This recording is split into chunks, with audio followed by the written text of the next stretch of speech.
All right, well, sorry about the delay, but we got it figured out. Tim, is our new IT specialist. That comes in at a cheaper rate than advisor. So,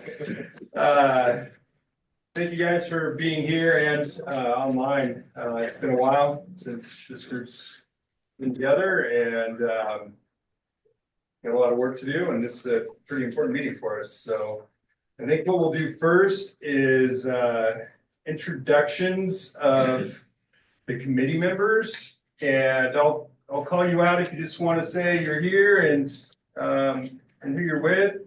Do we have, is Neil here? I'm here for Neil. You're here for Neil. Sorry, you're Lindsay with Environmental Technical.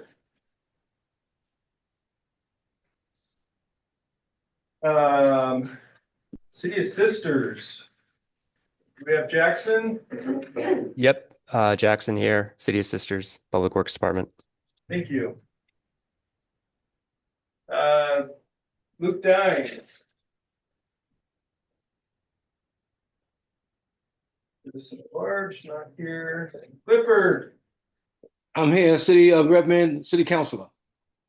Thank you. Keith. Saris.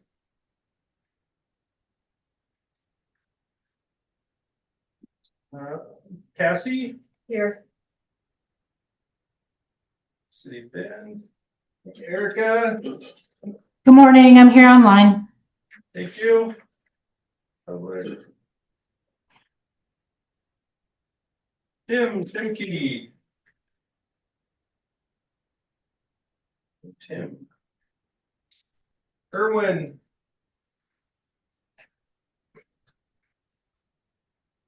We have Erwin or Michael Grove with Cascade. And just Robin. Here. Thank you.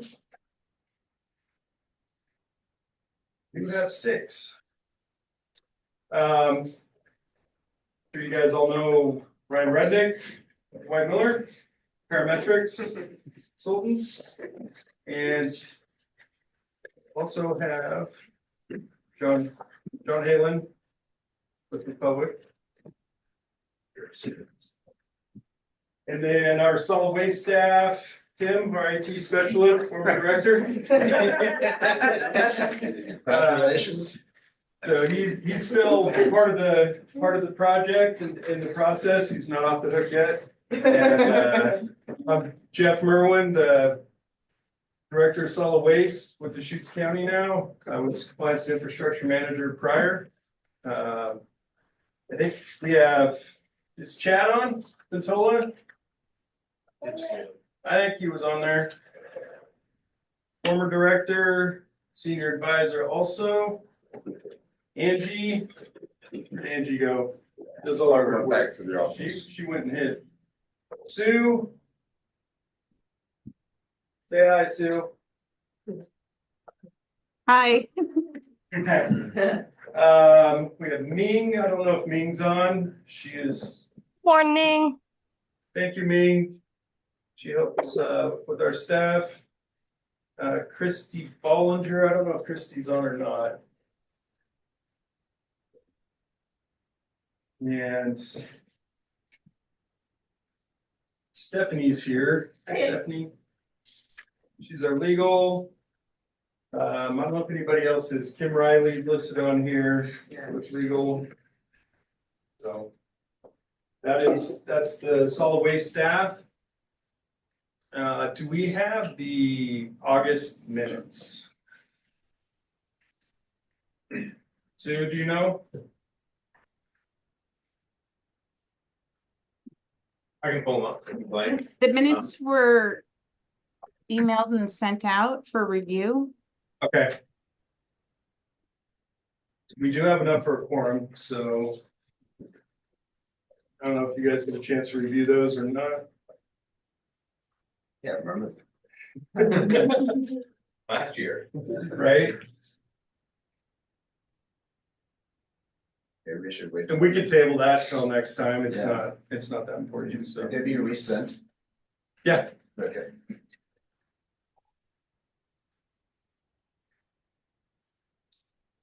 And we'll have public comments will be towards the end after we go through the evaluation report. So with that, let's turn it over to Ryan. Yeah, so there's just a brief look at the agenda. We went through the SWAC members and county staff, and the project team. Then we'll move into public outreach updates, public property acquisition updates, and then we'll go step through the report section by section, and we can pause for any questions that SWAC has. And then there'll be a time for public comment after we've kind of done that broad brush through the report. And then there'll be a time for SWAC discussions and deliberations. So without further ado, let's dive in.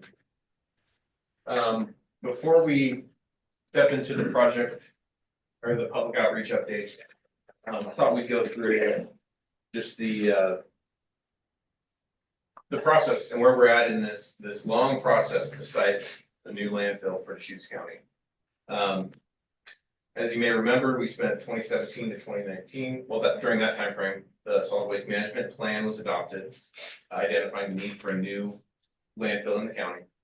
And then 2022 to 2024, we screened and evaluated potential sites for the new facility, starting with over 100, down to 33, down to about 11 or 12, and then down to 2 finalist sites. And the outcome of that final site evaluation was the Moonfit site being selected in summer 2024. However, property negotiations halted for a number of reasons last spring 2025. And then that set us on the supplemental site screening process to evaluate alternate sites, backup sites, so to speak, with some of the new information that was available at the time and some changes to some factors for siting. Looked at about 5 sites through that process, and then narrowed down to the Horse Ridge site. Got a recommendation from the SWAC for further review in comparison to the Rock Beach site. So that's what we've been doing over this last kind of winter period, 25 to 26 here. The last 6 months, we've been doing detailed studies on site and desktop reviews, looking at a variety of different disciplines and siting considerations to provide an apples-to-apples comparison between the Rock East site and the Horse Ridge site, which is more or less taking the place of Moonfit in that kind of face-off, so to speak, of finalist sites. And so what we're looking forward to in the next several years would be a recommendation from the SWAC in the next couple meetings, and then approval by the Board of County Commissioners of a particular site to acquire. And then we'll begin the multi-year process of property acquisition, land use permitting, design, and then construction, 2028 to 2031. So this is the roadmap that we're on, and this is where we're at in that process. Any questions? All right, so this is again a closer look into the next couple of months. We're right here today, looking to just review the updated report and address questions that the SWAC has. Not necessarily prompting for a decision at this point. Just want to make sure the SWAC has a complete understanding and fill in any gaps that there might be. Also identify any things that you'd like further analysis or review of. May 19th, hoping for a recommendation from the SWAC, but also allowing another month if needed. So 2 to 3 meetings, SWAC meetings are anticipated. So public outreach updates. Over the last 6 months, what we've done to reach out to the public with these updates and information about the Horse Ridge site now being considered is we mailed letters to private property owners within a 2-mile radius of the site. The letter was emailed to the Deschutes field office for BLM, updating them on the supplemental site screening process, and there's also been further coordination with them on the Horse Ridge recreation area project, where they're planning trail improvements, trailhead improvements, etc., to enhance the recreation of that area. Also, updates to special interest groups. Email updates have been sent to tribal representatives, the 3 regional tribes, Warm Springs, Burns Paiute, and Klamath tribes, as well as the Central Oregon Trail Alliance. Had a meeting with them, email with them. Shoots Trail Coalition, also a meeting, and the Central Oregon Conservation Network, which is a coalition of many different groups. And also, we've been reviewing public comments and distributing those to the SWAC, and those were included with this meeting materials. How many neighbors were there again within that 2 months? Not many. There's 2 established residences, just over about half a mile to the northwest. But yeah, the difference between the 1 and 2 mile buffer is not a whole lot in terms of additional residences, because there's just that cluster of private property there, just those 2. Yeah. But there's other, vacant landowners in the area. I think it was about 10 and 20 property owner. Any questions? This is just an overview of kind of the sentiment that, as we've kind of heard it and read, just this might or might not be perfect characterization of all these different concerns. But we hope to kind of just give a sense of the vibe we're getting from the public, so to speak, in these different aspects. So with Roth East, conservation organizations have made it fairly clear they're strongly opposed to that site due to habitat impacts that it might pose. With Horse Ridge, the sentiment has been cautiously supportive. That is if no better options exist. It has a relatively lower impact to wildlife habitat. Local residents around Roth East have expressed strong opposition. However, at Horse Ridge, we have not received public comments in response from neighbors, local residents within 2 miles of the site. Recreational organizations, they both have concerns from different angles. From Pine Mountain, there's emphasis on the hang gliding, paragliding effects, the views, and some have raised safety concerns. There's also ATV and shooting around there, those types of recreational activities and hiking. But particularly around Horse Ridge, there's a lot of mountain bike trails, and those concerns have been heard in recent months. And also equestrian trails too are out there around Horse Ridge. Indigenous groups, again, we're awaiting input from both sides. ODFW highlights the costly mitigation and the extensive sage-grouse impacts associated with Roth East, and have signaled that they prefer Horse Ridge over Roth East for that reason. The public concern has been mostly negative from the public around Roth East, but there has been a mix of sentiment around Horse Ridge. While there is opposition around concerns about trail impacts and whatnot, many do see it as a site that's already disturbed and also closer to town and find it favorable for those reasons. So mixed there. Any corrections to that read on this, or any other thoughts? It's really hard to capture, the vast array of comments. So those 2 local residents, are they year round? I don't know, but there's two dwellings off of Horse Ridge Frontage Road to the northwest. And we have not heard from, the county hasn't heard from either of them, right? No, Yeah. it does, the one that you drive by appears to be not a seasonal, based off what's there, but we haven't heard. So representative comments, we've shown these before, I think, in previous meetings. But there's a lot highlighting the, OMDA and Landwatch highlighting the wildlife impacts here. ODFW highlighting the mitigation costs and how, a lot of that's due to Roth East being next to core habitat. Right here, the public's raising the fact that Horse Ridge is a disturbed site. And so minimal incremental impact, so to speak, relative to Roth East. Yeah, so that is echoed again. And then, but there's also a contingency of the comments that raise the concern, about impacts to trails. Horse Ridge trails are popular for winter riding. While we understand landfills must go somewhere, sighting here could provoke mountain biker backlash that take from Central Oregon Trail lines. So, yeah, a range of viewpoints to weigh in this decision. Jeff, you want to give a few property acquisition updates? Sure, so we've reached out, there's 3 property owners of the Horse Ridge site. We've got Knife River, which is still under Half Taylor and Sons, but they acquired the property a while back. And then Robinson, I think, what's the name of his? It's Horse Ridge Pit. Horse Ridge Pit, private ownership there, and then ODOT's the other. ODOT has their own process. We've currently going through an appraisal process on the properties. We hired Evan Mudd, and he's a reputable appraiser, and we're just in the process of getting that back. ODOT, again, they'll have their own separate process with that for the private ownership. We've met with them.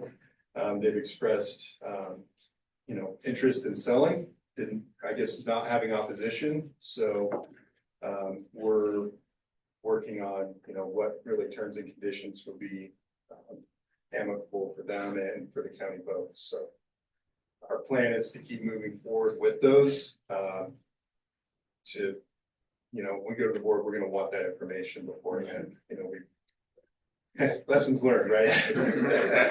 But you can only do so much to that point, but we'll work to really get that pinpointed on what that cost would be and how those terms and conditions will look. So we'll continue to move forward with that process as we're determining which site to go forward with. So you said that all 3 have expressed interest in selling. Can you only offer the appraised amount for the county? We can offer any amount. Oh, you, Okay. I thought that was our issue with Move Bid, was the amount. Not necessarily. Oh, okay. So MoonPit was modeled off of their asking price when we were doing the comparisons. And so we did get an asking price from one of the ownership, and we used that as a model for these. So we're probably on the high side with it, just so we can model it out and have that buffer. Then you can negotiate. You have some room.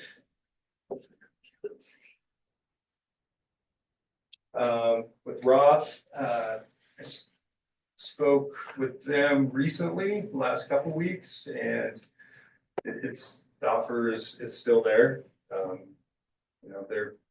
will say, getting a little anxious to see which direction we're gonna go, so, which is understandable. But that's why we're meeting today, and hopefully have a little more clarity in the next couple months, so that one hasn't changed.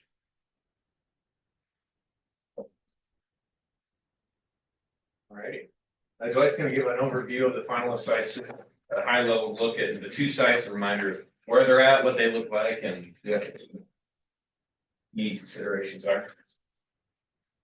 So interesting to be back here 2 years later after having gone through this before. And looking at kind of 2 similar areas. Obviously, one of the sites is what we were looking at before, the Roth site. And then Horse Ridge being about 2 miles, 2 to 3 miles at the most from the pit. And so a lot of the conditions that we saw at Moon Pit, you'll see kind of coming up at this site. Primarily, those are active quarry operations, rock operations at both sites. So that is a similarity. So a impacted site, so to speak, on Horse Ridge, also before the Horse Ridge climb on 20. And so, they're from a transportation point of view, they're very similar as well. So a lot of those things kind of came through between the 2 sites.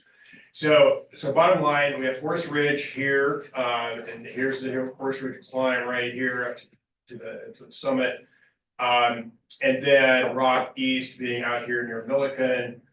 Farther out, about 9 miles farther on the road there.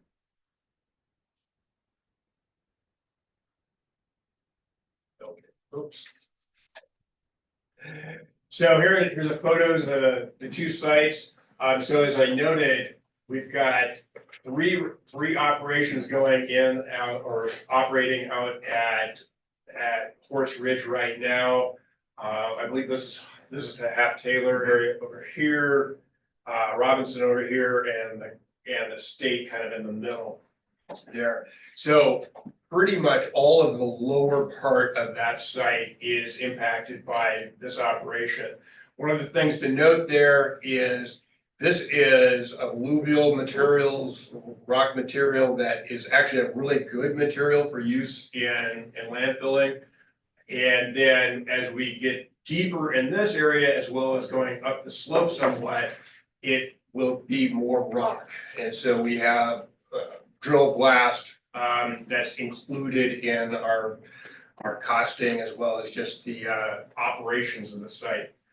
Roth East, much different types of materials out there. An alluvial fan off of the hillside here, so it's a cobbly soil down there to depth. We're not looking at any areas there where we'd actually get into a bedrock material. So a couple more pictures of Horse Ridge. Again, looking at the quarry operations that are already out there. So the actual layout, and you'll see this as Ryan gets more into the layout of the landfill, it actually ultimately will go across the road here. And so the road either gets rerouted around or it's cut off by the landfill. And it has access on both ends, so it's not like it's a problem if it is cut off. And so what you're seeing here is all land, this would all be landfill, and then up the slope just a ways. And it's not, and we'll get into this a little bit more, it's not very prominent in the overall ridge out there as the landfill is. And so that's one of the features that's good about this site from a view standpoint. You said go over the road, you didn't mean the highway, you mean the dirt road. Yeah, well, it's not a dirt road, it's the old highway. So it's the Horse Ridge frontage road, which was the old highway out there. Yeah. And so here you can kind of see that material that's out there. Very, very fine when it comes to, it's not the boulders that we were seeing out at Roth. And a good material to use. Not as good actually in construction, but pretty good for landfill activities. And then this is some of the existing equipment that's out there at Robinson. And they have a scale, in fact, it's out there, operable scale. They have a well, some storage tanks out there already.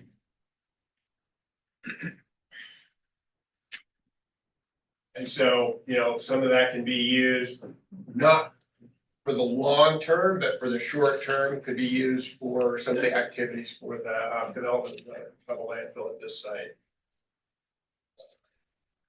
So another photo, this is from the southwest corner. So you're up on the slope, looking back out towards the mountains out here, and you can kind of see that it's up the slope, but there's a lot of ridge behind you still from this viewpoint. Now Roth East, a little different. It's a slope, kind of a north-facing slope out there, but gradual. It's actually a really nice site from a landfill development standpoint. Good soil materials, good rock. The cobble rock can be crushed for needs there on site. So it actually has many good attributes from that standpoint. So again, just a nice gradual slope out there. Shrub step, sage area. Looking towards the north, the highway, this power lines are off to the east. Okay, off to the east out here, the highway's kind of behind this ridge. So this ridge actually does kind of provide some screening for the site. from the highway. So this kind of gives you an idea of the sites and how they look on the out there. So this is Quartz Ridge frontage road right through here and then coming out this way. So this shows you how it would go over the road out there. And then the reason why that works out, and that's kind of the progression of the development here, is that those properties go across the road, and then the county already has some property out there on this side of the road as well. This is the highway out here, Highway 20. As you can see, it has pretty low prominence compared to Horse Ridge back here. So you've got a lot of slope going up. And so it's not that prominent from the highway or from other viewpoints out there. Roth East is actually, from this angle, is not very prominent either. Because it does have this ridge here kind of screening it. It's actually probably a little bit more prominent looking at it from this direction, more from the west looking at it. So is that Pine Mountain then behind it right It there? is, yeah. Okay. Yeah. And so you can kind of see from that standpoint, it's actually not very prominent to Pine Mountain at all, but it is kind of starting up on the flanks of Pine Mountain. So some considerations that I've already kind of gone through a couple of these. But it is surface mining now. That does require a land use approval pathway, either a zoning change or an amendment to allow for land filling in the SM zone. And that's prior to then conditional use permitting. So that's about a 1 to 2 year process. Site acquisition, it is multiple property owners.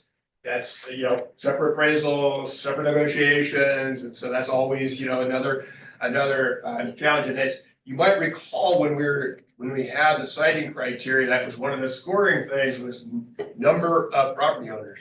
And this is kind of when it comes to the point that, yeah, it is nice to have fewer property owners. And that was one of the advantages, obviously, with Moon Pit. If that had gone through, one property owner. That is one of the advantages of Roth. It's got one property owner. So some cost considerations. Higher initial development costs, primarily because some of the rock excavation and then rebuilding part of the roadway out there for access to the site, and then for some of the other roadway, kind of depending on how the county ultimately wants to take over the roadway out there. And if some of those costs can be maybe pushed out farther into the life. Lower long-term hauling costs, and this is because of the shorter distance. It's about 9 miles shorter, and with a much less of a elevation gain on the travel out there. Potential economic benefit from the excess aggregate material. So both the materials that are out there, the sand and gravel, but then also the basalt rock. If it's a higher quality basalt, maybe being able to sell that or use it for other county projects, such as for county roads and the like. So with Roth East, again, we have a zoning issue there with conditional use permit and the farm impacts test that we have to go through for that property because it's ranch land out there. Mitigation plan needed for land use approval with to meet the sage-grouse impact avoidance. Pretty big point there is it requires avoidance of sage-grouse habitat impacts if other viable and less impactful locations exist for proposed development. And so this is a pretty big point here that there is an alternative. And so if it's available. And so that's something for the SWAC to kind of keep in mind. Single ownership with a motivated seller, which is key because it's also, that streamlines the acquisition and reduces the pre-permitting timeline and the like. So cost considerations, again, the distance out for both hauling of waste but then also hauling water out there to the site. We are at least initially looking at needing to haul operations water out to both of these sites. The potable water can be gained from on-site wells that are out there, but for the higher amounts needed for construction and operations, it'll take hauling out there. Roughly 10 times the acreage for millions less. So, you know, from an acquisition standpoint or property standpoint, it's a pretty nice site from that standpoint.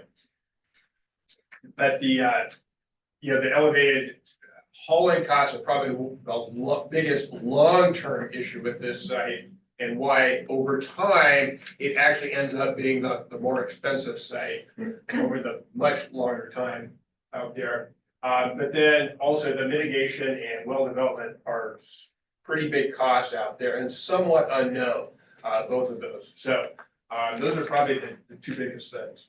I think with that, any questions on what I just went through? You're talking about to the public? Yeah, or SWAC members mainly. So I was just looking up OAR, so I guess they're legally binding regulations adopted by Oregon state agencies to implement policies and carry out state laws. So that sounds, that's something you have to comply with, right? Yeah. Regarding the Horse Ridge site, you stipulated a $12 million difference for road development. That would be the cost of diverting the road around the site. Did you all consider what would be the cost of merely truncating the road if the county did not require making the road go around the site? What that difference would be? So even truncating the road requires both ends of the road to be upgraded. It's an oil mat road out there now. The county to take acquisition, as I understand it, would want to have that as an upgraded to county standards road. Which is important particularly for the short end off at the farther end of it, because that'll be the access point, and so that roadway definitely needs to be upgraded as well as highway improvements done. You know, intersection improvements done. So regardless, about 12 million. At the most. Yeah, at the most, yeah. That was kind of our conservative estimate out there for that. So I have a mathematical question. If you have $12 million extra at the Horse Ridge, and it's gonna cost $800,000 a year estimated for additional transportation, mathematically, that's a wash. If you took the $12 million and just simply invested it, got 7% back, you'd have your $800,000. So it's actually not any more cost. Well, and that's why I say that over time, the lines cross and this site is, the Horse Ridge site is less expensive over time. And we'll go into much greater Yeah, detail. yeah. Well, no, I would, you know, if you're looking at like Oh, yeah, no. upfront 12 million cost, if instead of spending that 12 million, if you just invested it and got 7% on it, it would cover the cost of that Roth E. So it's actually mathematically, now you could go environmentally and fuel and all that other stuff, but mathematically it's about the same cost. All righty, well, let's step into kind of the chapter by chapter review of the report. I'm hoping that the SWAC has had a chance to review this report in its entirety, all 1,300 pages. Yeah. No, Of course. So hopefully this is just kind of a high level kind of review. And we're stepping through each topic to allow for questions, or if there's any questions you guys have, we can address those. But I won't read everything that's up here, you know, for sake of time, but want to put these up as visuals and kind of discussion prompts to just walk through the report and make sure everything's understood well. You have a couple chat questions up there. Oh, yes, okay, I've got some affirmations there. Yes, still an echo. Yes, a half hour ago. okay, we're good. Okay. Thanks.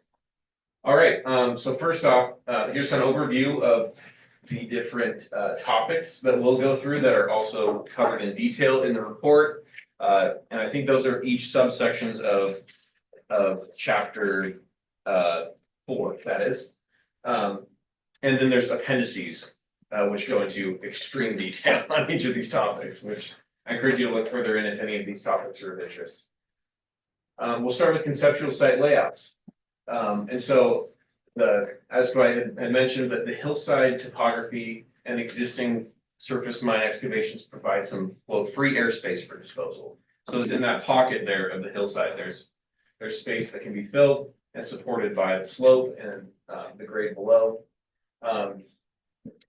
There is some good alluvial material running down the middle of this valley, but bedrock is and that depth ranges from, or can be up to, I would say, around 80 feet in some areas, according to the geotechnical report, geophysics.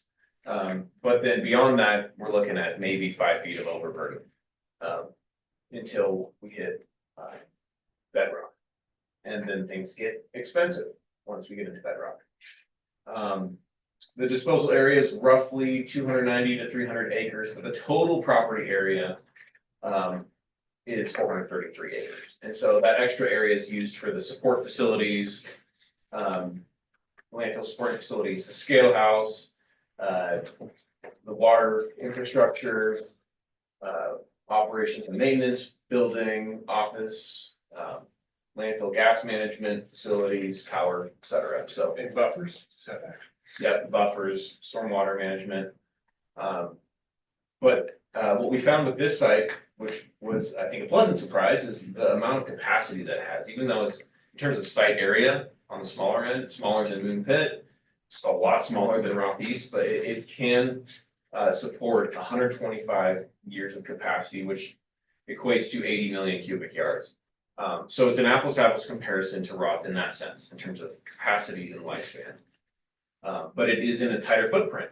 And so that's largely due to the greater fill depth that it can achieve with the hillside fill and whatnot. And so there is a higher cost per acre for development, but there's also a higher capacity per acre, so to speak. How many feet of alluvial over the rock again? We'll get in, you'll see more later, but it varies in the depths of here. We're seeing pockets that appear to exceed 80 feet.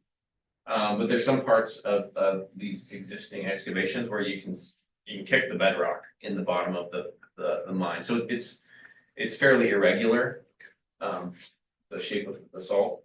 So there's some spires and spots that look up, but generally, yeah, in the 20 to 40 foot range, I would say, in the middle, the central band, with some spots deeper and shallower. So you said it's a higher cost of development, for this one, but I just wanted to confirm that with Rockies, it's a higher cost, ongoing per, okay. Yeah.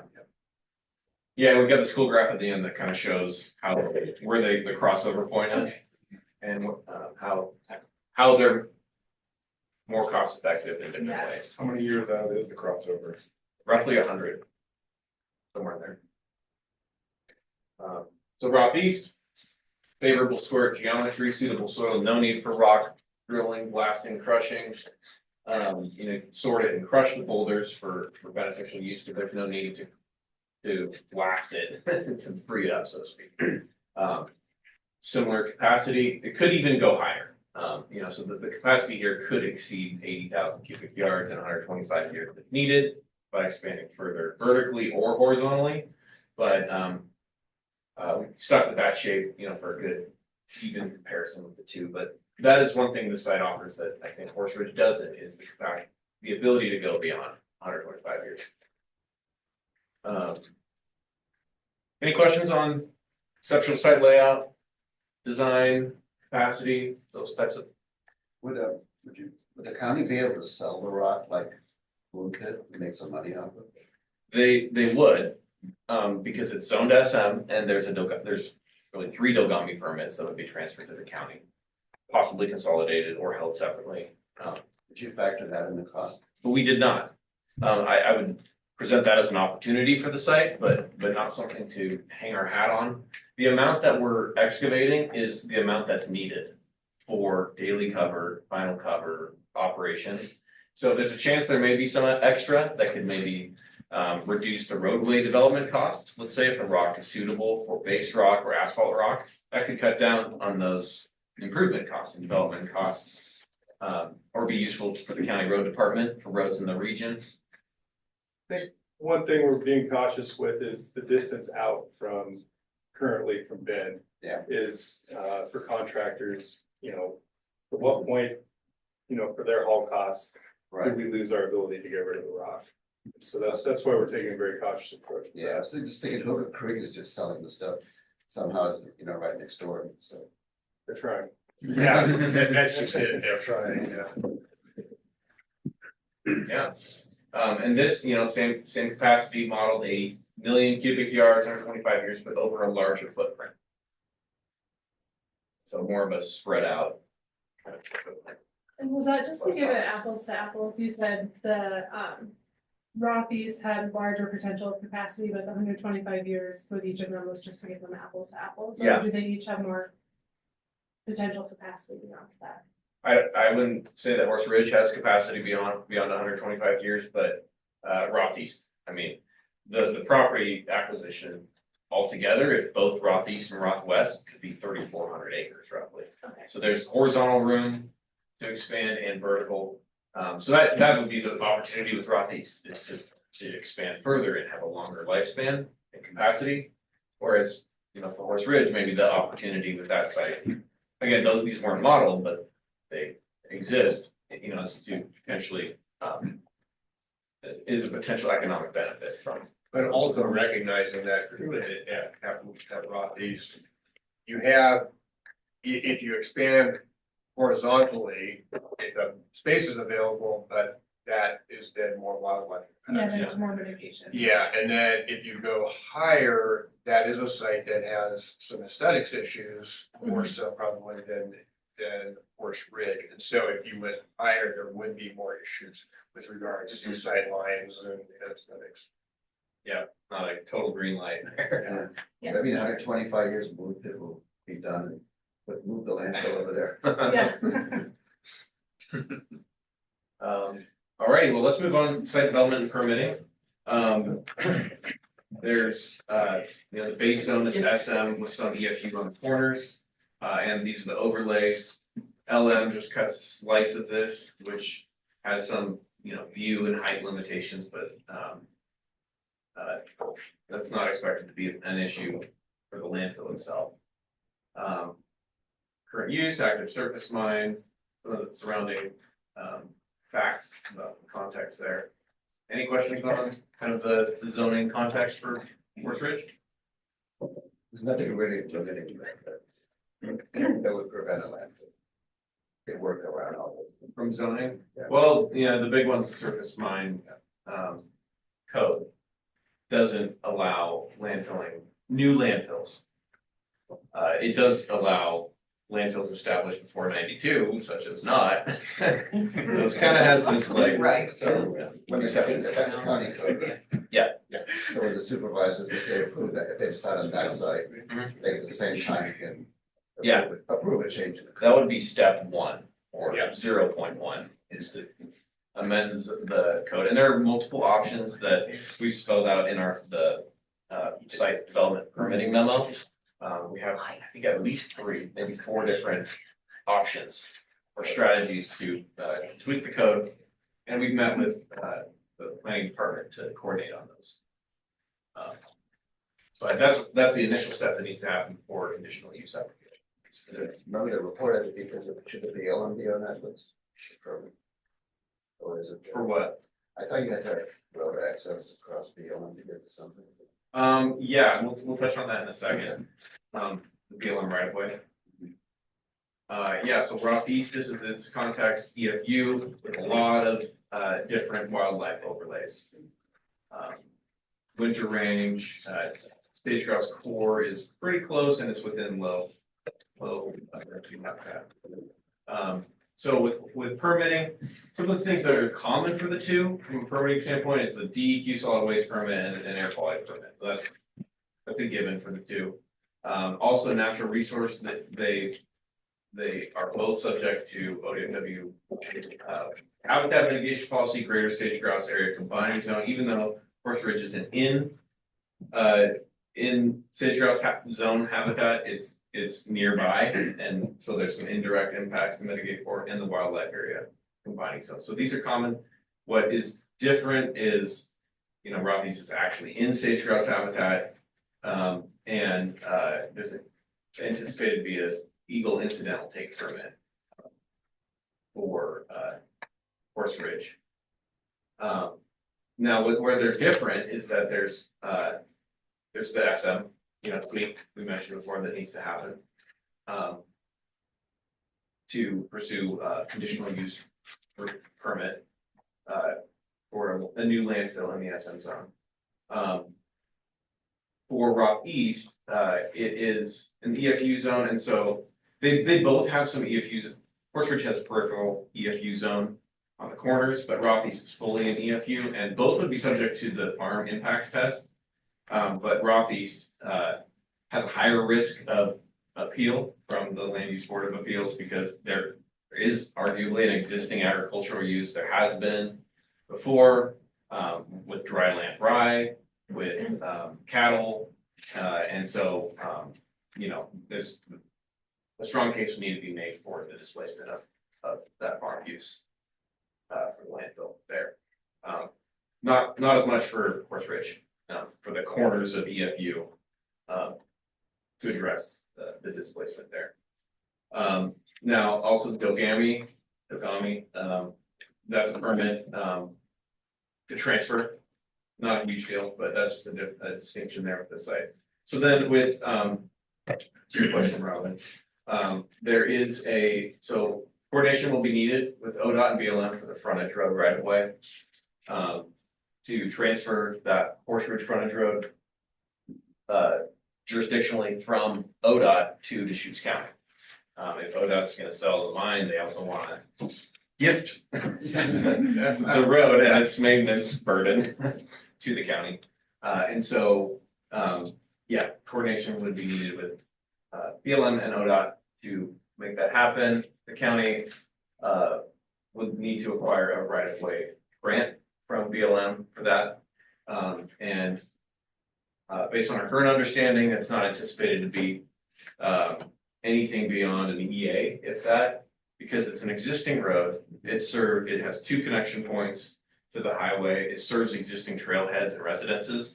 And it's really just, the action being reviewed is moving it from the state to the county.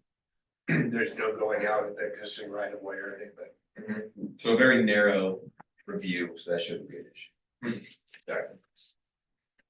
Any questions on permitting? There? Sabrina, anything else to add? They're online.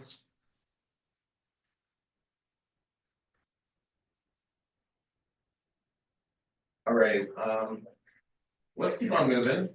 So this kind of sums it up. Key constraints and risks with regard to permitting. We talked about this, multiple property owners, that's a risk. Coordinated acquisition, getting that done before, or in coordination with initial kind of land use and permitting actions. Land use pathway adds upfront complexity to the process. Overall, moderate permitting risk is the sense we have from this site. It involves a more complex upfront land use pathway, but presents lower permitting risk due to the reduced habitat impacts and existing site disturbance. So more or less, when we can get through that SM zone hurdle, it's anticipated to be much smoother going forward.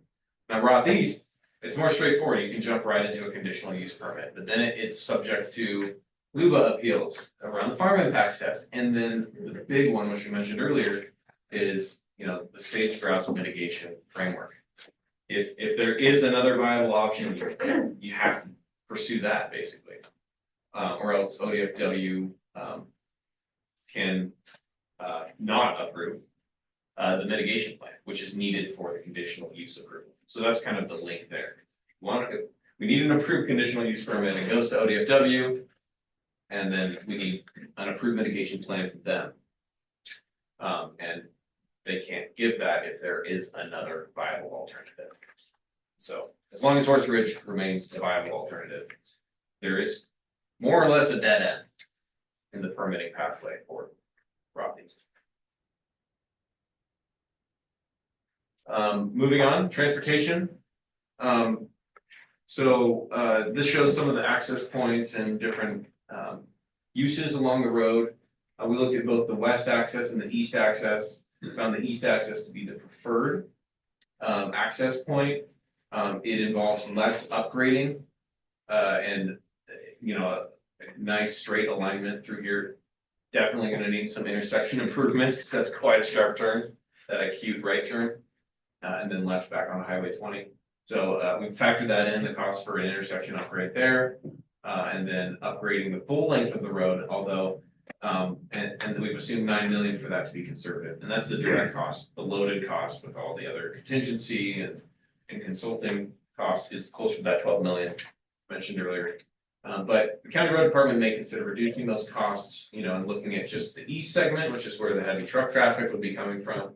Maybe we prioritize that up front and the intersection improvements, and then over time, upgrade this section of road as needed, to serve the existing trailhead and residents, but not heavy truck traffic. So there's potential for kind of differential treatment of those two segments and accesses. And that BLM part is on the west axis, The BLM, by the way, yeah, this is all BLM. It's BLM. and there also. So everything outside this box and some of the private here is BLM. Yeah. Route East, you may have seen this before, there's multiple routes to get to the site from Highway 20, Ford Road, several routes. And estimated cost for the transportation improvements is 1.2 to 2.9 million. Relatively flat. Yeah. But there's potential for this to not even impact Pine Mountain Road and the residents around there and users of the mountain. So it could be potentially a separate access there. Any questions on transportation? Financially, that separate access, would it be a lot more expensive coming from the east? I would expect it to be less, shorter run, say Route 3 or 4. Just a little longer haul into one. Yeah, The county Maybe. require paving of Route 1, Ford Road entrance. most likely, I would think, if that was chosen. Keep dust down. And again, traffic is nothing like not, it's about, what's the number, about 1,000 trips per day combined? From franchise and the public With your degree, yeah. and yard debris. So we're looking at very small fraction of that here. It's like 3 an hour or something. Yeah, it really spreads out to be pretty light, so minimal traffic impacts related to this on a daily basis. As a limited access. Yeah, okay. Good to move on to water. So there's 2 existing wells on site, Horsford Pit, that's great. It gives a starting point for initial water supply. Groundwater is deep, about 900 feet. That does come at an additional cost, to drill deeper. So we have that reflected in the cost estimates. But yeah, the existing infrastructure gives a starting point for dust suppression, for construction water. And its proximity to nearby water rights holders does improve the feasibility of water rights transfers, and it's down gradient from other water rights. Long-term strategy is to obtain water rights and a larger, more robust water supply infrastructure. And so we have that detailed in the water assessment memo. So this is a good starting point, but upgrades will be needed, both to the physical water infrastructure and the water rights. Route East also does not have water rights. There's a well up here, but it's arguably too small and too far away from the site to be of much use up front, although there might be some use. It is higher up gradient from many water rights, and so It may be more difficult to transfer water rights here. Both sites may have some reliance on hauled water to supplement what can be done under exempt use thresholds. But the further distance makes that more expensive, and we've also reflected that in the cost estimate. And it's shallower here too, roughly 500 feet. Still a good depth of separation from groundwater, the aquifer, and the base of the landfill. So both sites are good from that perspective, but this is a little. You can get water with a shorter straw here, so there's a slightly lower well development cost. Any questions on water? But they're both, it's not a no-go type situation. Water is available on both sides.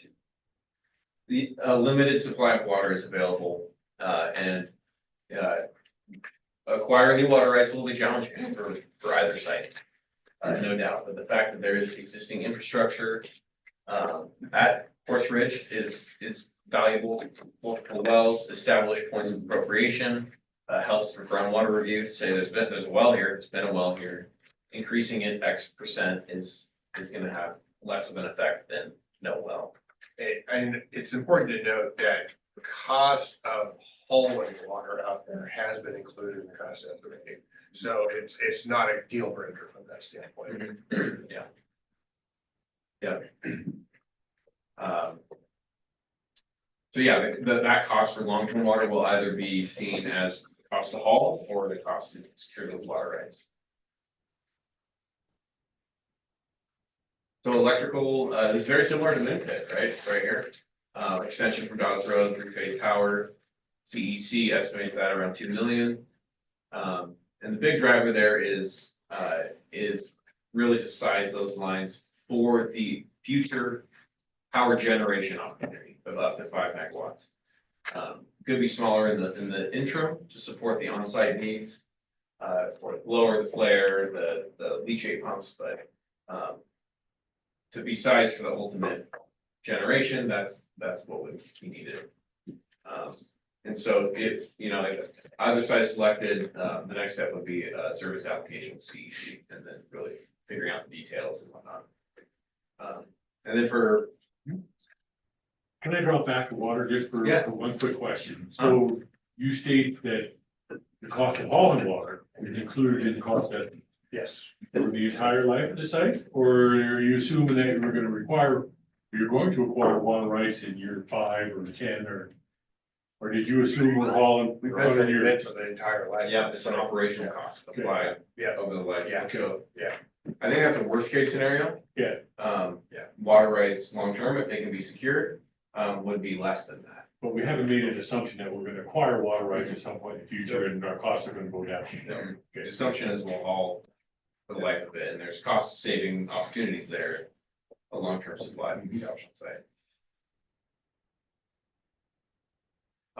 Yeah, so lower cost, 700K for Rockies, 3-phase exposure.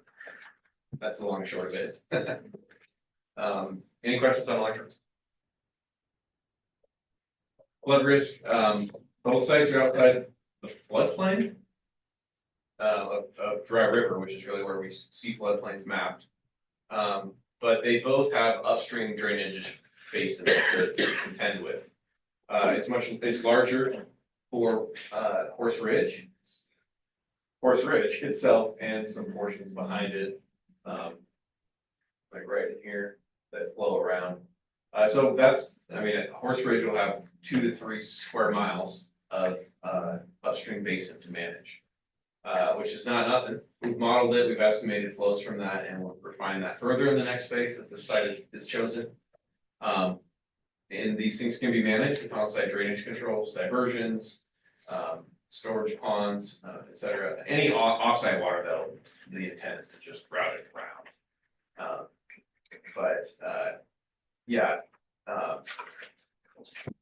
It's 1 square mile for Rockies, roughly up here. There's a bit of a ridge line right here, then the alluvial kind of break, or the alluvial fan kind of broke through here. There's a ridge line here. So anyways, that it's not the full height and expanse of Pine Mountain draining there, just that ridge line. So square mile there, 2 to 3 there, so. Yeah, that's kind of the risk for both sides, if flood is upstream. So, the risk of US 20 access disruption, on both of them has. And that's not necessarily because we put a landfill there, that's a floodplain risk no matter what's going on. Yeah, Yeah, secondary. yeah, I mean, you see how Dry River's meandering around the highway and, I don't know if any of you guys have seen water in there. I haven't been here my whole life. Not that I go out there that often, but been out there a time or two. More than that, but yeah, it's a remote risk, but, being that the floodplain's mapped over there, it's worth noting. Okay, moving on. Next up.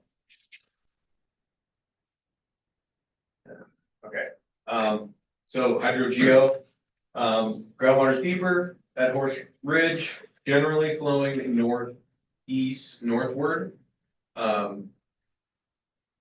Perpendicular to these lines here. This indicates the estimated general regional aquifer elevation based on a USGS study. This site, I mean, the separation, both in terms of depth and the confining layers, is outstanding in terms of hydrogeologic separation from landfill and groundwater. There is evidence of high yield. The well tests show over 100 gallons per minute during the well test, and down the street at Moon Pit, their well yields roughly 1,000 gallons per minute. So we don't expect there to be challenges getting adequate yield out of wells from this aquifer. There are very few wells that are down gradient. While these are adjacent, the anticipated flow of groundwaters to the northeast, to the north, and then then there's the Badlands for miles and miles. And then the next nearest domestic wells are up in Alfalfa, and so there's a long run for filtration to occur if there ever were a break of the liner, which is there's great attention in landfill design to groundwater protection, and the liner is, we've talked about this many times before, but so a breach is not anticipated, but we look at this as kind of a worst case scenario, if something were to happen, and the two layers of the liner are penetrated, what's the risk? So this site has excellent hydrogeologic conditions. Rock East has good hydrogeologic conditions, you could say. Groundwater is shallower, but there's still very thick deposits of material between the landfill, subgrade, and groundwater. Less confined, but still good. The yield, there is less proof around here of how much yield can be, how much water can be pulled from a well in this region, beyond say 100 gallons per minute. And there are a greater number of domestic wells nearby and around. And while these kind of suggest a flow in this direction based on the broader hydrogeologic trends, most of these are sitting around 3,900, 3,800. And so there may not be that defined of a flow, so to speak. Yeah, think of it as like an underground lake, more or less, that has an outlet to the west. Any questions on hydrogeology? All right, let's keep moving. So Horse Ridge has an incredible amount of geotechnical data from previous studies on these 3 different pits, and new data that we've gathered. And so our analysis looked at 6 new geophysical surveys that were done. I'll show an image of that later. 15 new soil samples were taken from the surface, and those were tested at the lab to see what that material could be used for.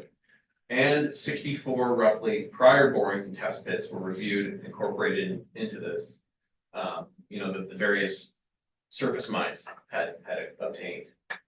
see what they were dealing with, below the surface. Generally 55 to 50 feet of soils over basalt bedrock, some areas deeper. Drill and blast excavation is gonna be required for most cells. Especially in these finger ridges, I mean, that's perhaps over 100 feet of excavation in some of those areas. Let's go back up. And so, on-site materials, appear to be suitable for cover, fill, drainage, and other site development needs. Roads, roadways, structural fill, low geologic hazard risk, and no concerns about settlement having that solid volcanic, foundation, more or less. Here you see the 6 geophysical lines that were taken to kind of augment the, point data, the investigations done at specific points like test pits and borings. And so what the beauty of these is they give a long run, a swath of kind of subsurface information across those lines. And so those can be kind of drawn, those are located across lines where we had borings to kind of verify, to have those borings to verify what we're seeing in the color here, represented by, you know, the shear wave velocity, seismic refraction. I can't explain this in great detail. I'll leave that for Andy in the report. It's pretty interesting stuff. But the key takeaway here is this dotted line indicates the estimated bedrock depth. And more or less, the warmer things get, the harder the rock is. That's one way to think of it. And so there's a line that's been inferred here and corroborated with the other data. And so this, you know, there's pockets here where we're looking at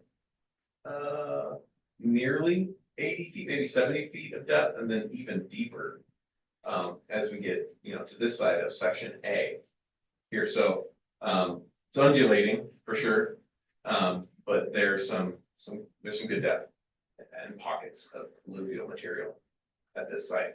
So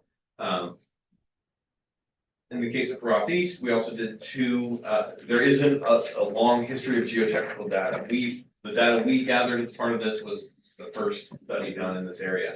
So 3 borings were gathered and 2 geophysical lines. Line A here crosses these 2 borings, which we can look at here.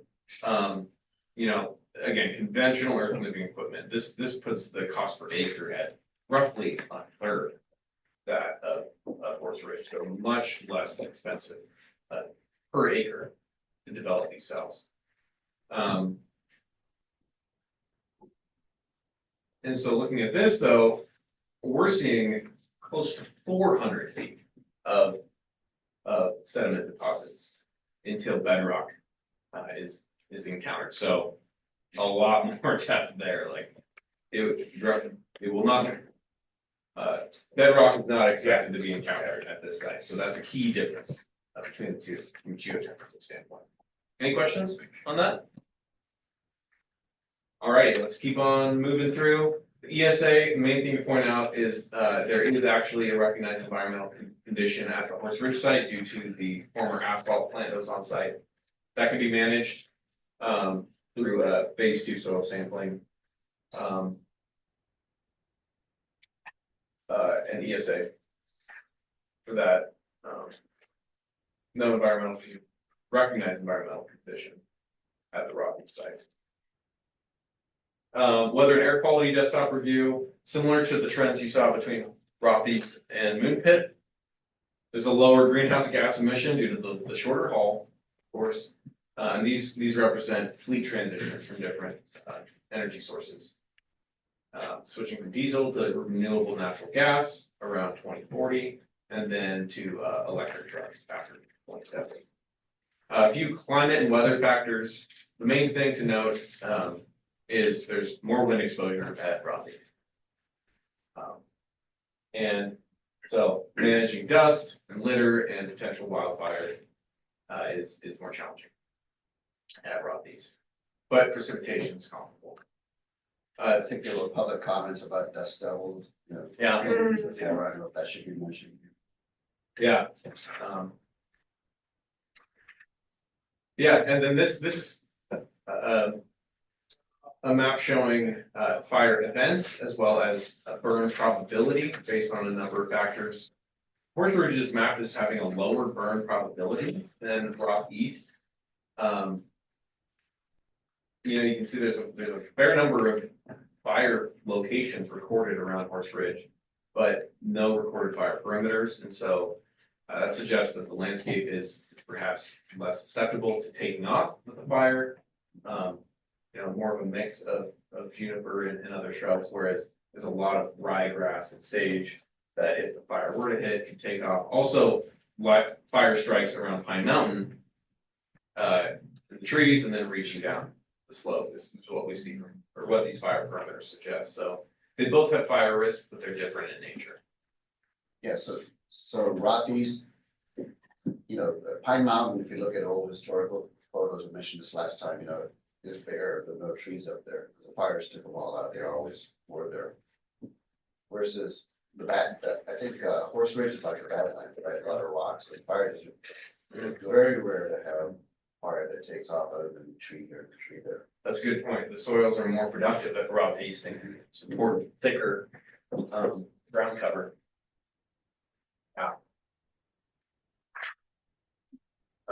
Natural resources assessment, we've covered this briefly, but this really puts numbers to it, the extent of impact.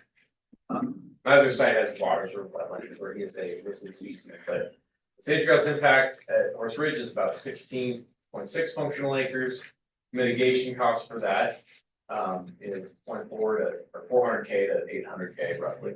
And that's because of its proximity to low density habitat, which is over the ridge in Milton Valley. The primary impact for this site is big game. 351 acres of impact to mule, deer, and elk winter range. It sits squarely in those habitat overlays. And so that mitigation cost is expected to be between 1.3 and 2.5 million. There's also a raptor nest about 1.2 miles to the southwest. Mitigation for that's expected to be minor. So estimated mitigation associated with the Horse Ridge site is 1.7 million to 3.3 million. In the case of Rock East, that's 5 to 9 million due to the much higher sage grouse impact, over 10 times in terms of acreage, and the mitigation cost 4 to 8 million. Big game is also impacted, but secondarily, mitigation for that's lower, and some of this cost could be included in this stacking of mitigation activities and benefits, benefiting both species. And so that's why the range here isn't necessarily the sum of those, at least at the high end. And there's no nesting raptors within about 2 miles. So greater habitat impacts and mitigation requirements costs at Rockies. Just a couple more here. Any questions on wildlife before we move on? I know that's. Why are the ranges so wide on both sides? Double. I'm just, is it that difficult to narrow down what the mitigation costs are?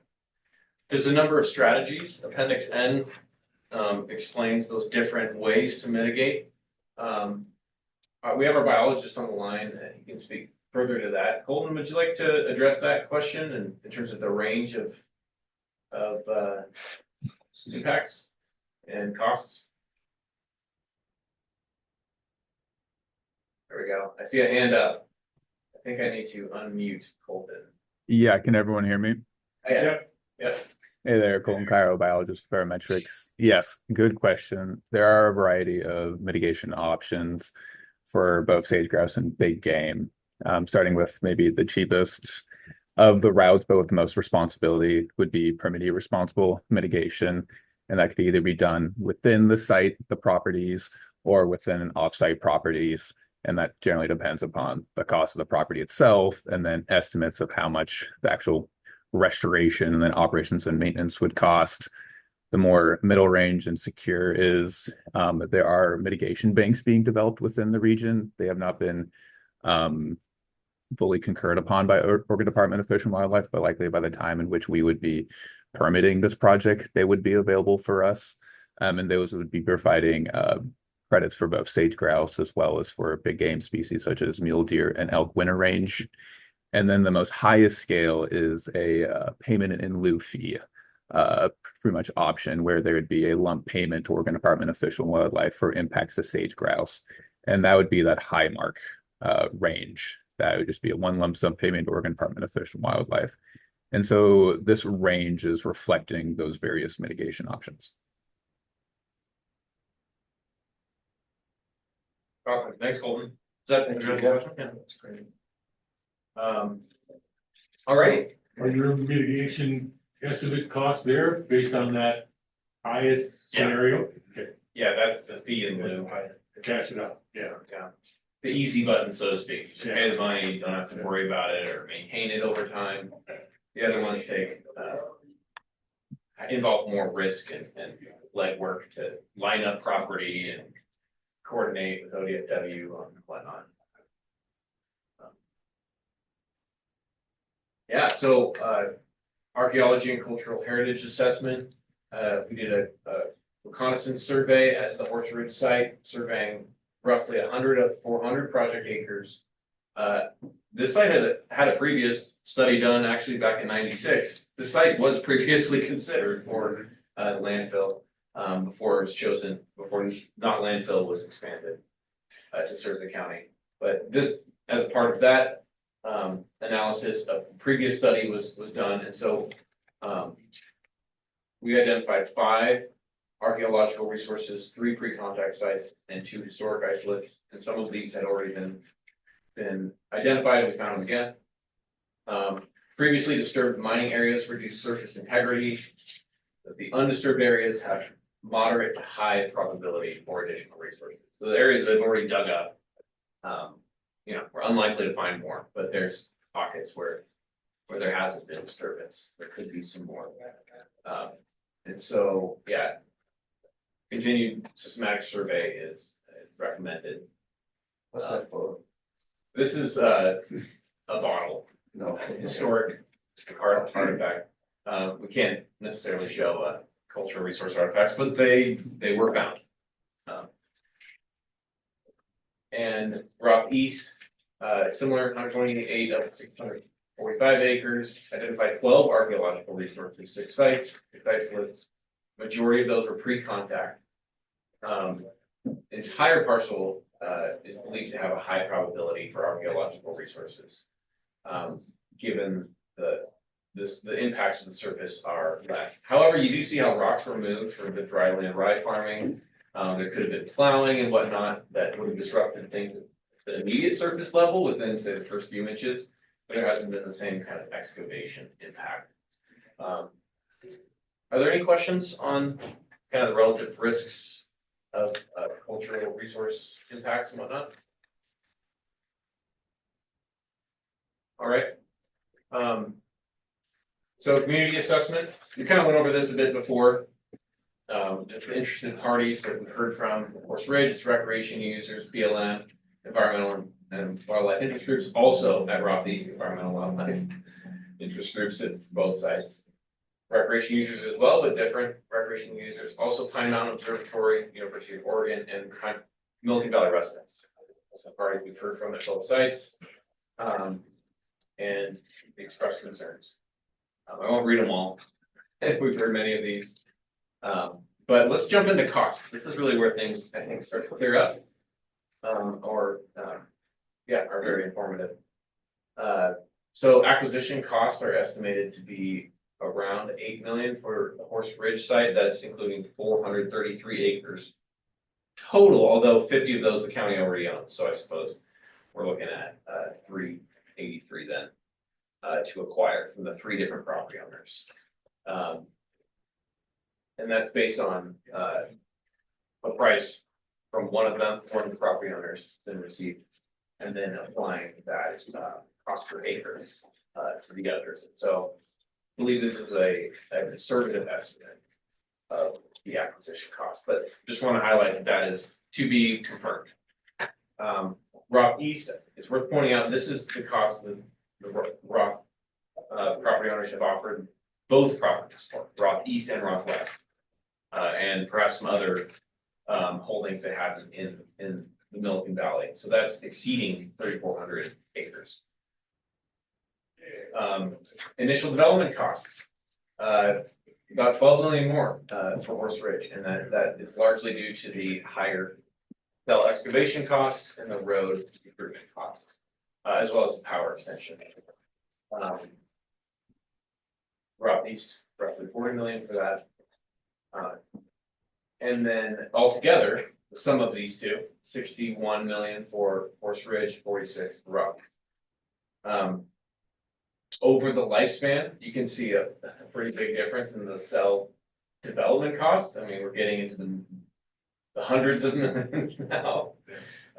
Twice the cost. Yeah, basically twice the cost. But on the operating cost side, there is a $200 million difference between Rock East and Horse Ridge. And that's largely due to the haul of both waste and water hauling, which is a part of the operating cost.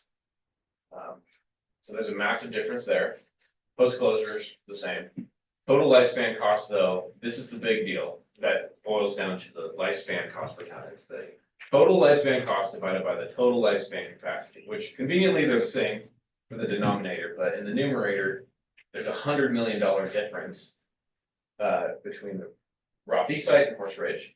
Rock East being 100 million more over the lifespan. Well, let's say 95. Oh wait, no, 105 million. Divided by the 56 million tons of capacity, that puts the Horse Ridge lifespan at lifespan cost per ton at $41, and Rock East at $3. So it might just look like, oh, it's just $2 difference. Well, over the lifespan, that amounts to $105 million. So not nothing. But there are two different ways to look at it. Any questions on this? This is the lifespan cost table. Next, we'll look at the 30-year. Okay, so over the lifespan, we see Horse Ridge being slightly less on the cost per ton basis. Now, for the 30-year lifespan, this is where we look at the initial cost of development, 30 years of operations and cell expansions. And this is where we see a distinction here where Rock East is less in the short term. And that's largely because the upfront costs that are being financed are greater for the Horse Ridge site than the Rock East site. So in the first 30 years, Rock East would be a less expensive site. Now, this is where we kind of see this dynamic play out. You can see kind of the cumulative costs for Horse Ridge being higher than Rock East until roughly I guess more like the 90-year mark. Right here. So, and then you can see where they end up after 125 years. Any questions on the cost dynamics here? These all include a population forecast also, if I'm not mistaken. Yep. It's those may or may not have it, you know. You just have a standard increase in population. The basis of the population growth is the coordinated population forecast by PSU for the county, which shows a declining growth rate down to, I believe it's 1.1% after a number of years, and then we just held that 1.1. So there aren't extraordinary growth predictions that can blow up or whatnot. If anything, the rate is slowing down of growth. What does it assume for diversion rates? Diversion? Yeah. Yeah, it's a good question. We describe that more so, I wish I had that graph, but working up to 50, right? 45, not quite 50. Working up to 45 by, I believe it's 2040. Yeah. Yeah, was that in the report? I didn't see It is in the report. It's Okay, right, I'll look for it again. right here, page 5-2, shows the dynamics of population growth, waste generation growth, recovery rate, waste recycled, and the waste disposed. And it kind of shows all those dynamics, but the key. Is that the figure 5? Yeah, I think that's just what I was thinking of, and I realized I was getting ahead of myself before when I was starting to ask the question about the long-term cost per for just disposal, and I was just thinking that these costs for, Horse Bridge have the potential, if you're looking at, higher diversion rates and potential to actually just really rethink that system, which is really where I'm always coming from, is like, how can we actually improve this system? And we have a lot of opportunity to do that over the next 125 years, and if we're actually prolonging the life of either of these sites, then the cumulative savings of Horse Bridge actually have the opportunity to continue to increase exponentially if we're getting beyond 125 years. But I know you can't base any of these on these hypothetical things, so that's just where my mind was going. I was just being optimistic that we can continue to do better as humans with our diversion rates. Yeah, that's a great point. I don't know if you can see this, but you see we got the climb of improvement for recovery rate, and then it kind of flatlines at Yeah. 45. But it could go beyond that, 50, 55, 60, and that would extend the lifespan. At first glance, that, at least I found that figure a little hard to figure out. Yeah, There's a way to make that easier for general public to read it. yeah, it does have two axes. Yeah. The horizontal and vertical axis, trying to show both dynamics in one, but you can consider that. Oh, yeah, I didn't make it this far. I made it to the environmental assessment part. Okay, thank you for pointing that out. I appreciate it. Yeah, you're welcome. Any other questions on cost dynamics? Alrighty, well, that's the high level overview. Now that we've gone through all that, we can open it up to public comment. If anyone would like to speak, roughly 3 minutes per person. I know I'm on the list. I'm always on the list. Steve Payer, live at 56200 Pine Mountain Road. I've lived out on Roth East for, it'll be 5 years. I've been involved with the ranch since 1998. Actually sold that to the family back then. So I've got a history. I've hiked on a lot of it. Gathered cattle on more than I care to admit. Dodged the paragliders coming off the mountain. Fun to be horseback and all of a sudden have a petrodactyl show up. Anyhow, thanks to Ryan for mentioning the fact that you can buy Roth West with Roth East and get 3,449 acres, which then changes the dynamic. You're $1,500 an acre for Roth East and West versus 18,500 for Horse Ridge. So the cost per acre for whatever that's worth is that. Talking about fires on Pine Mountain. I had 2 fires on top of the mountain in the last couple of years, and Redmond air tankers were on top of that in minutes. And so I think the fire situation is a non-starter. The elevated haul costs, I think we're gonna have, I mean, we have electric trucks, tractor trailers now. So how the electric is gonna change the dynamic of not using $6.50 diesel. I don't know how we figure that, but I think it's important to think about that extra 9 miles won't necessarily be burning fossil fuels, but it'll be burning kilowatt hours. We discount in the report the fact that right northwest of the proposed landfill is the Braditich well. Look on any map and you'll see it. And that's a well that the Roths use to fill their water trucks to haul water to cattle when they're up on the forest riverbed. Okay, and they have a huge railroad car there. They turn the switch, they fill that tank overnight, and then there's a massive high volume discharge pump they use to fill the truck. So there's water maybe less than, what is that, Ryan? Less than 2 miles away down the access road. Recreational use issues, no. I've never seen a hang glider. I've never seen a ATV, guys. They're all to the west of the Pine Mountain Road. And I think that's, once again, I think complaints about recreation are a non-starter. As are the farm impacts. I don't think that'll be a challenge to work that through.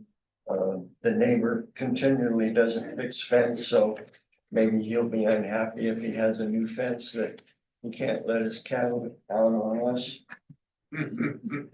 But I think it all really comes down to if how we look at Horse Ridge. If Horse Ridge, and Ryan said this, if Horse Ridge is a viable alternative, and we get into semantics, who and what is viable? And it looks like there's some issues at Horse Ridge that could reasonably say, well, maybe that's not viable. Coming But up on if time. it, sir, Coming up on time. if it is a viable alternative, then we're done with Roth East because it's an option. So maybe that's the question. And my last comment, whatever happened to the pygmy wren on Horse Ridge? That nice little old lady at a meeting some time ago said, well, there's an endangered pygmy wren nesting on Horse Ridge. Yeah. Don't know. Wasn't mentioned, so maybe they're not there. Yeah, they're there, but mitigation requirements are none, minimal to none. Minimal, okay. There's habitat all around. And yeah, I believe that's addressed in our natural resources assessment. But it wasn't a significant issue. Thanks, Steve. Thank you, Stephen. Thank you. Are there any other public comments?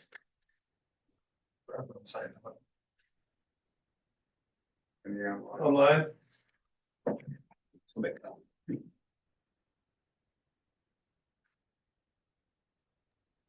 No one has their hand raised.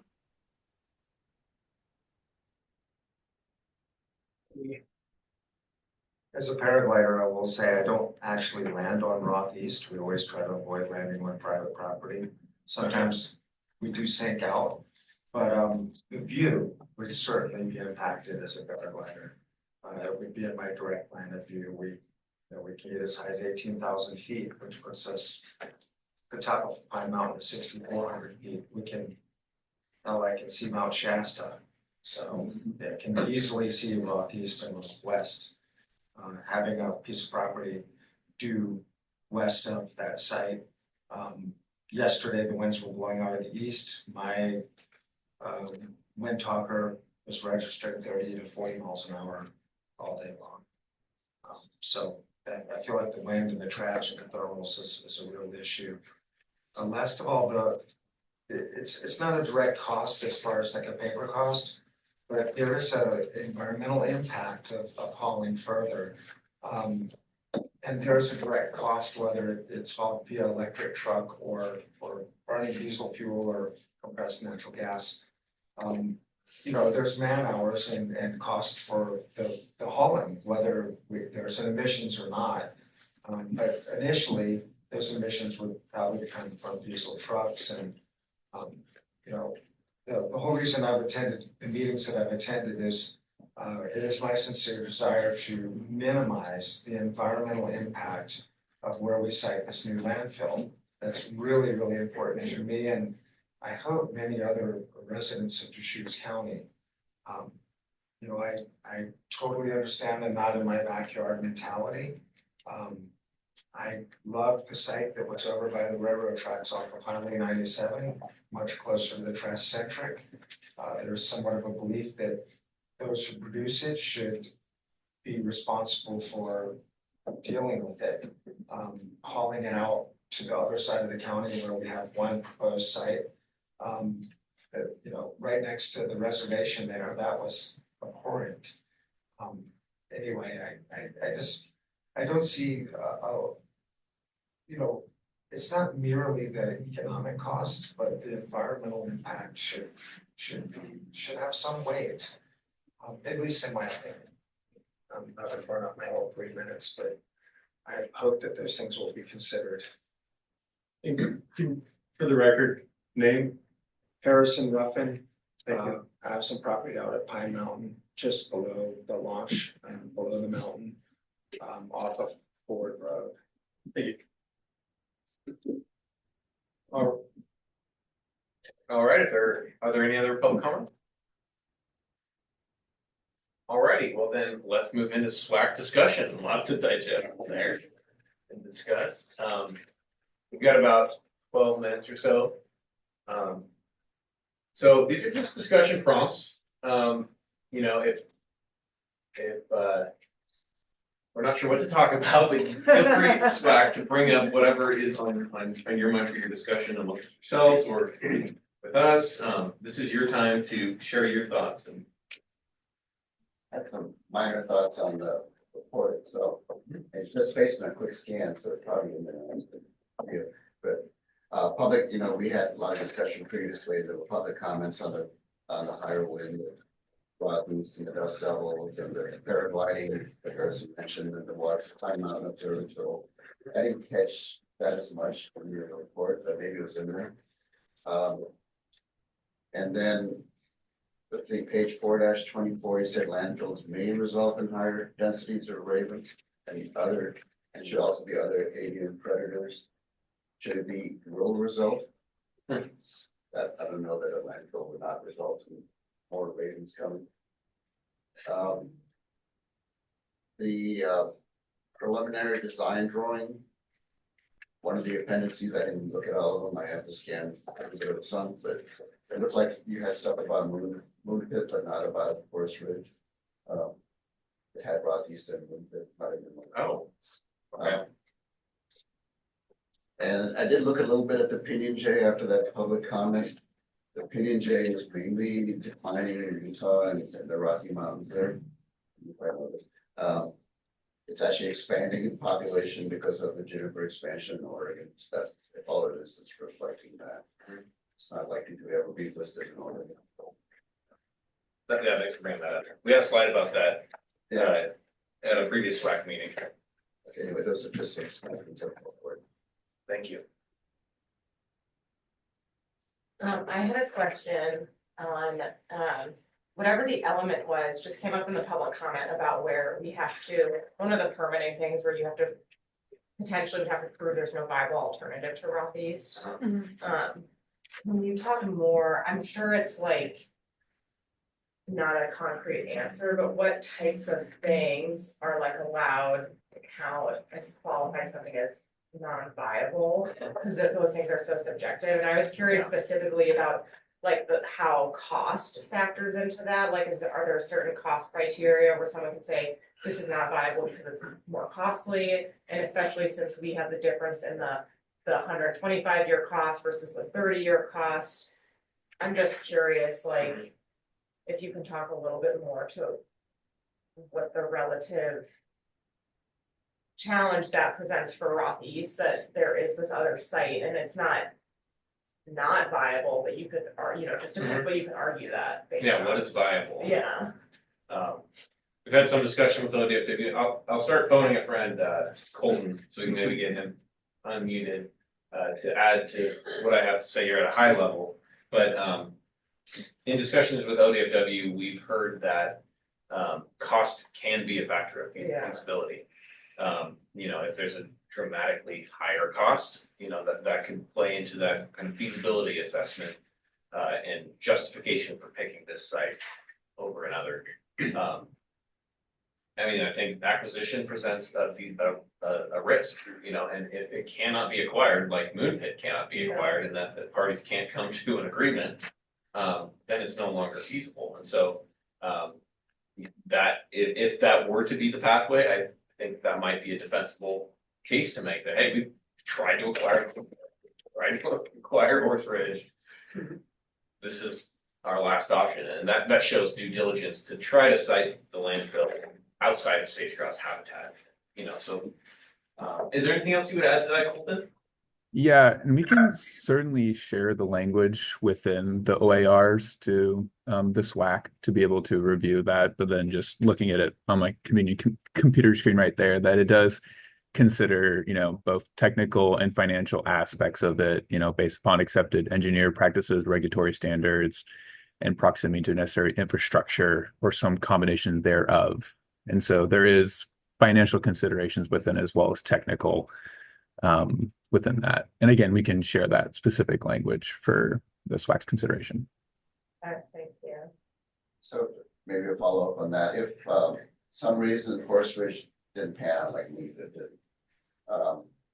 could that OAR push us into going back and looking at sites we dropped because of public opposition?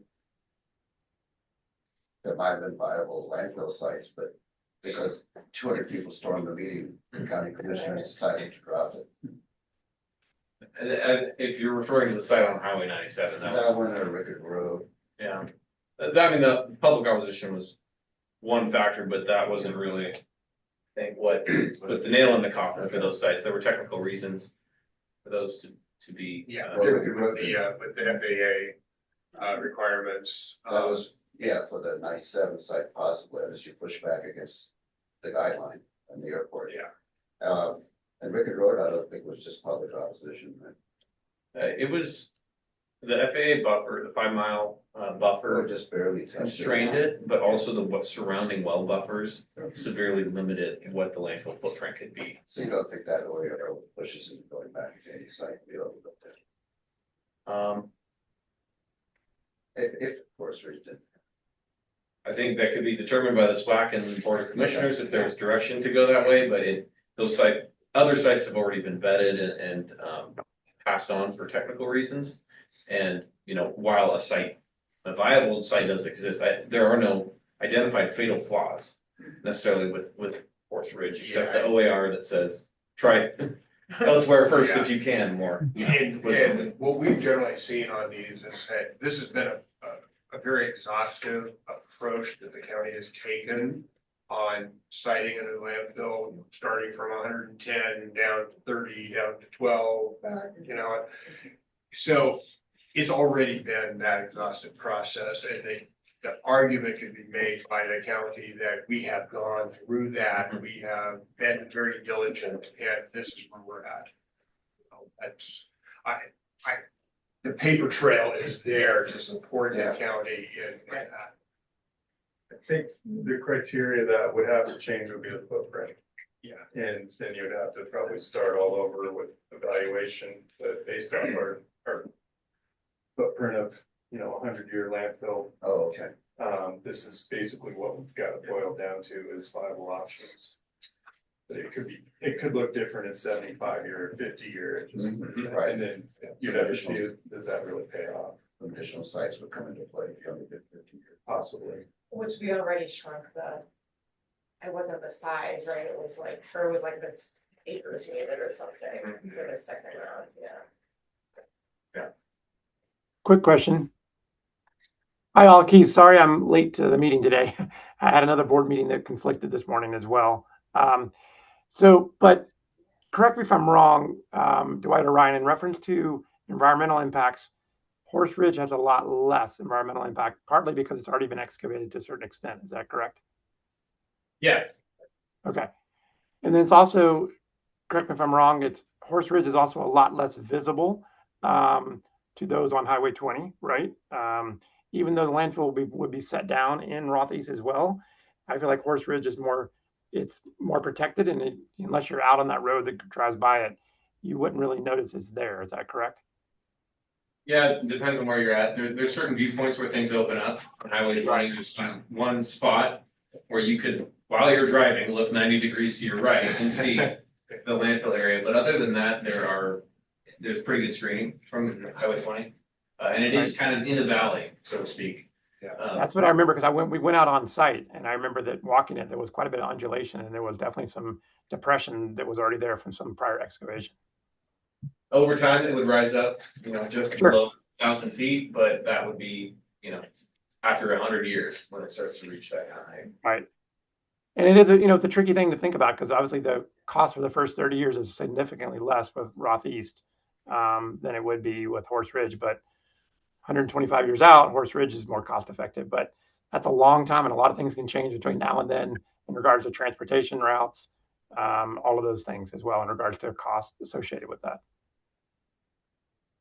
Anyway, those are my comments.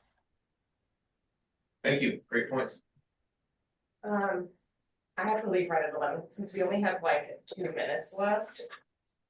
My inclination is that we would maybe don't have time to actually make a formal recommendation today, but one of my questions is, when we started this second round, we had talked about not having just one recommendation, because that was one of the challenges of the Pit site, was sort of narrowing it down to one. So are you looking for this from the SWAC, sort of like still what is the top preferred recommendation, and then how it would work is when you talk with the Board of County Commissioners, we think this was the preferred site by the SWAC, but both are still on the table kind of thing. Yeah, that's a good question, and I think, because of some unknown, we would just, say, we would continue with the other site to really understand what it would take to acquire the site, in case something did fall through. Right. I mean, just because they agree to one, we get into it, maybe it's a zoning issue right off the get-go with Horse Ridge, and we can't get past that, then, we could quickly move to a different site. Okay. So, and I don't think it would necessarily exclude one, it would just make one preferred to move forward. Okay, that makes sense. Yeah, I guess with respect to your 4 questions there, I mean, I think you guys did a great job, a lot of information in the report, which I appreciate.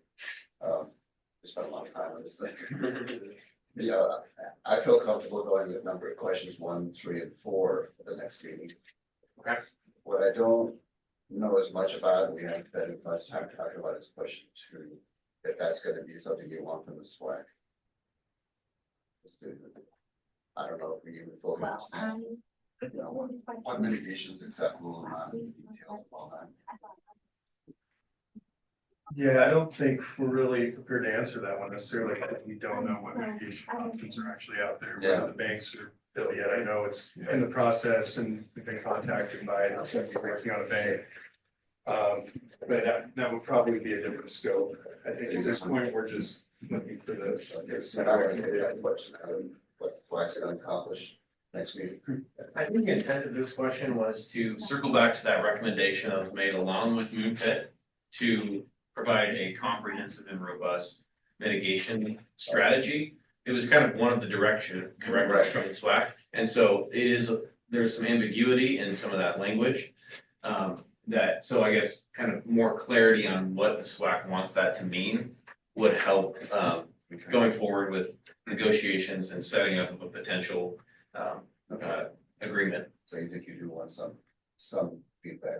Yeah, some feedback on it. And for instance, if Horse Ridge is the direction that the SWAC goes, do you want to consider mitigation both for natural resources, but also for recreation, for instance? Because recreation is more of an issue really on that one, at least more of a direct impact, so to speak, than at Roth. So more, those types of inputs.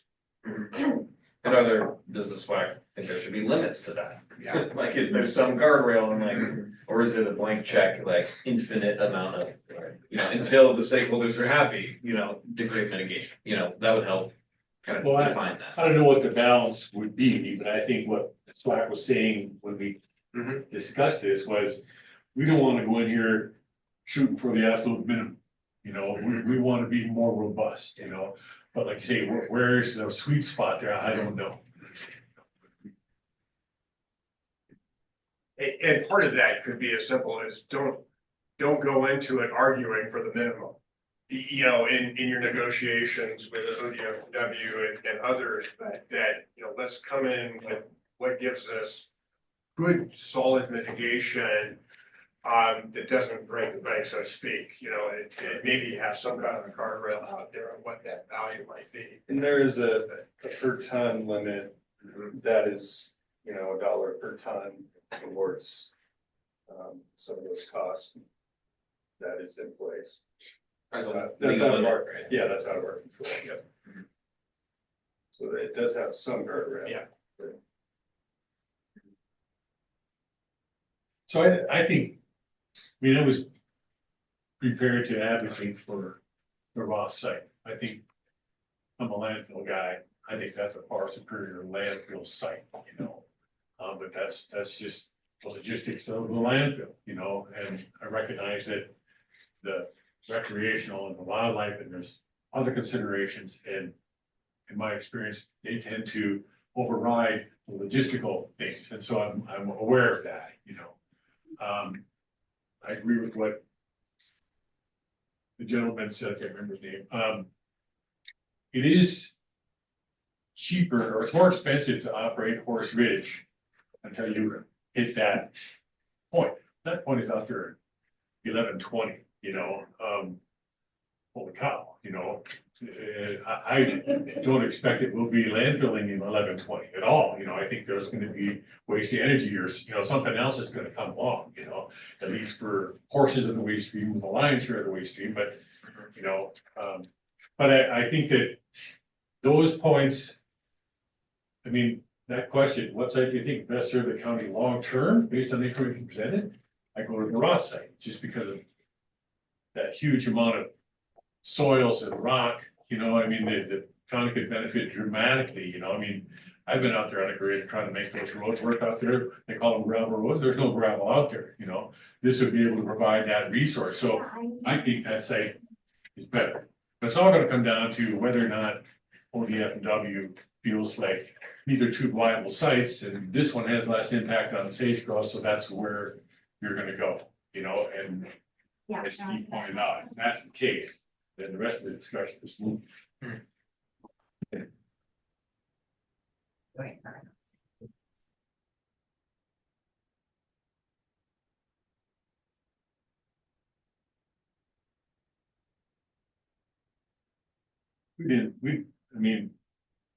Your analysis of these two sites now is on par, right? You're apples to apples here.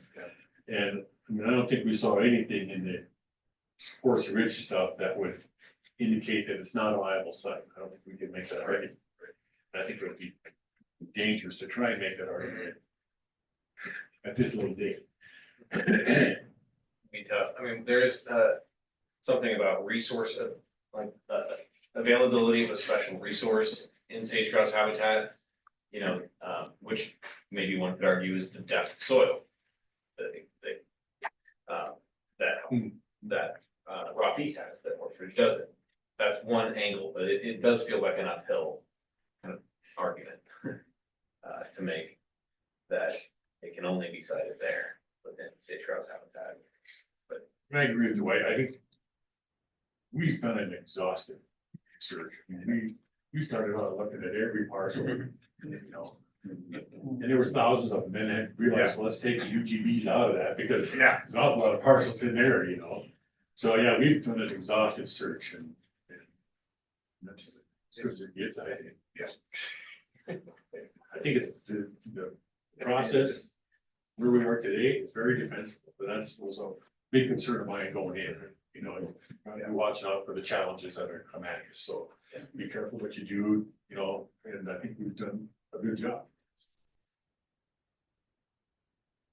What would it take to get the biology class and the wildlife class, and the range management class from OSU to have a field day out there and get online 10 yards apart and just walk that whole northern slope and say, we found sage grouse, or we didn't find sage grouse.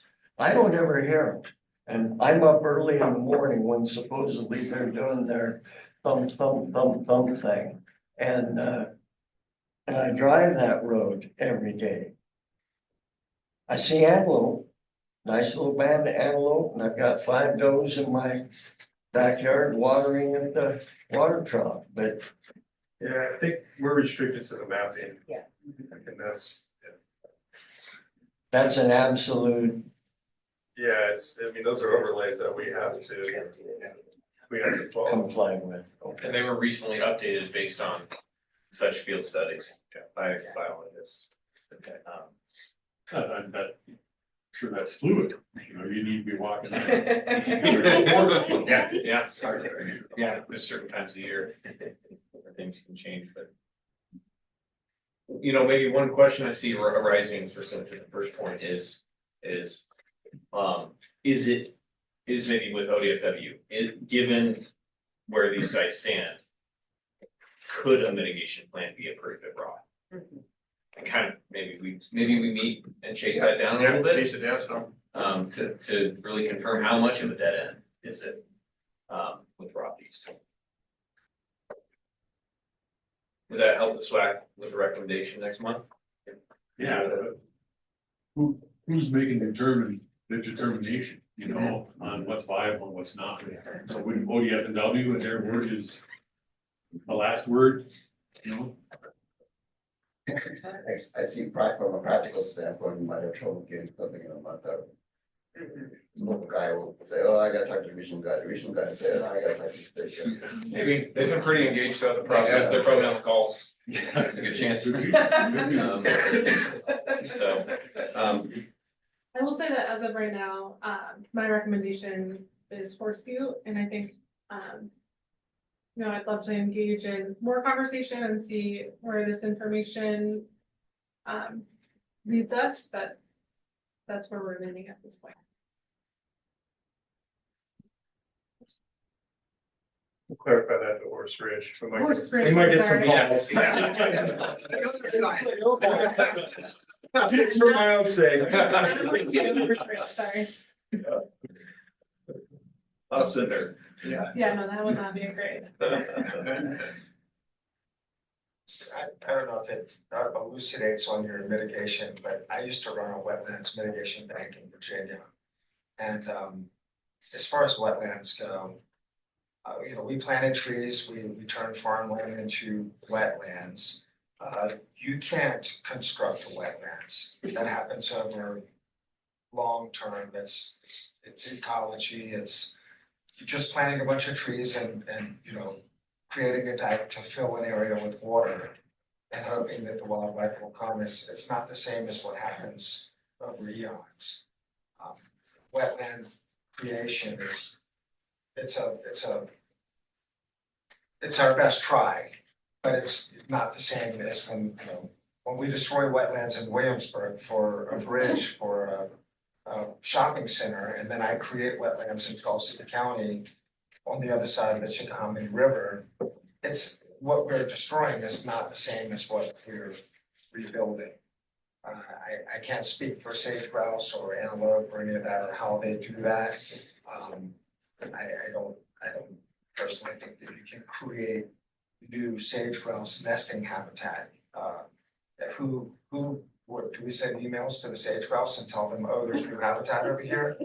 And I don't know exactly how that works, but my worry is you know, a little longer term in that sage grouse have been narrowly missing the endangered species list. And of course, under our current administration, I think they're gonna probably do away with all of that.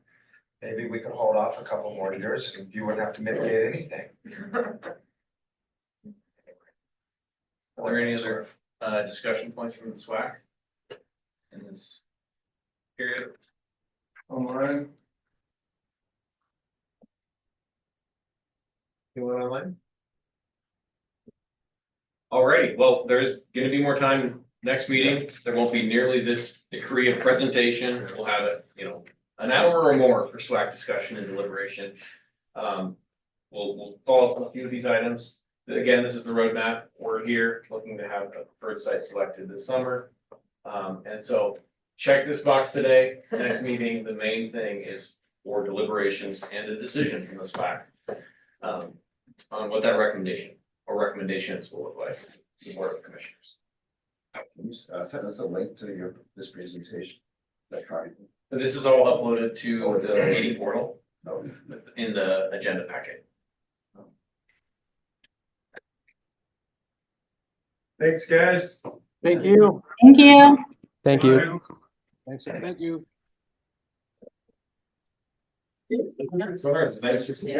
Thanks for reading. It's still. Maybe, yeah, it's a lot to get there. Yeah. That was, I should have looked.